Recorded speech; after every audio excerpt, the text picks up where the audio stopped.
안녕하십니까. 1월 8일 목요일 아침입니다. 지난밤도 평안하셨죠? 오늘도 하나님께서 생을 주셔서 감사하고 오늘도 주님과 동행하며 놀라운 승리의 길 걸어가시는 저와 여러분들 되시기를 주의 이름으로 축복합니다. 오늘 말씀은 화평케 하는 자의 복에 대해서 함께 말씀을 나누겠습니다. 마태복음 5장 9절 말씀입니다.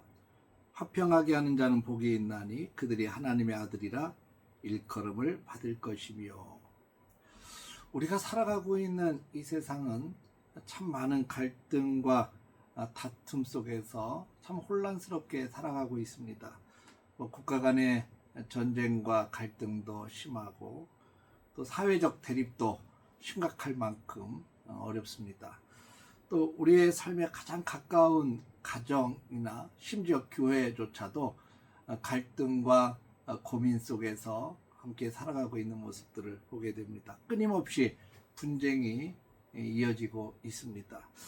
이런 세상을 향해서 우리 그리스도인들이 어떤 정체성을 가져야 되는지에 대해서 예수님은 분명하게 선포하고 있습니다. 예수님께서는 화평하게 하는 자가 복이 있다라고 선포하십니다.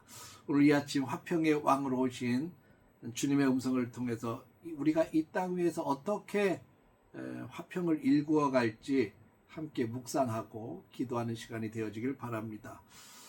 그럼 화평케 하는 자란 누구일까요? 성경이 말하고 있는 화평, 이 샬롬이라고 하는 말은 단순히 싸움이 없는 정지된 상태를 의미하는 것이 아닙니다. 완전함, 건강함, 질서가 바로 잡힌 상태를 뜻합니다. 그러니까 수동적인 평화가 아니라 능동적으로 평화를 만들어가는 상태를 말씀합니다. 그러니까 화평을 좋아하는 사람이 아니고 화평을 만드는 사람이라는 거죠.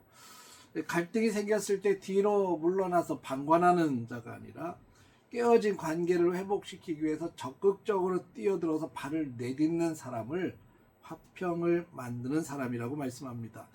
여러분, 화평은 거저 주어지는 것이 아니죠. 예수님께서 하나님과 우리의 사이에 화평을 위해서 십자가에서 피 흘려 돌아가셨듯이 화평하게 하는 자는 자신의 자존심을 다 내려놓고 먼저 손을 내미는 희생을 감수해야 됩니다.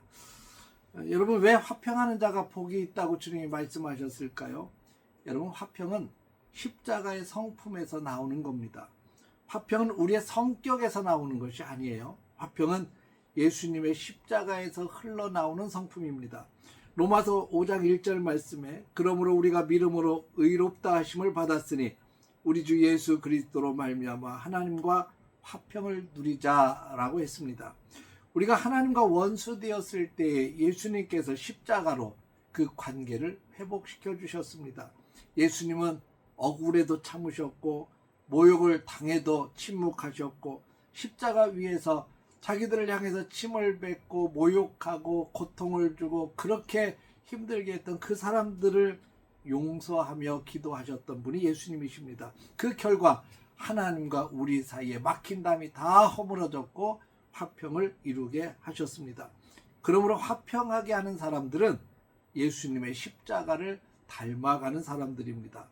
예수님은 말씀하십니다. 이렇게 화평하게 하는 자는 하나님의 아들이라 일컬음을 받을 것이라 이렇게 약속하고 계십니다.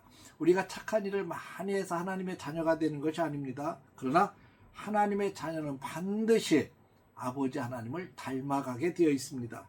하나님은 화평의 하나님이시거든요. 그래서 하나님의 자녀는 말로 사람을 찢지 않습니다. 판단으로 관계를 깨뜨리지도 않습니다. 미움 대신 하나님 앞에 엎드려 기도하는 것을 선택합니다. 가정에서, 교회에서, 또 마을에서 화평을 선택하는 사람이 있다면 그 사람을 통해서 하나님의 자녀된 모습이 드러나게 하실 것입니다. 하나님은 평강의 하나님이십니다.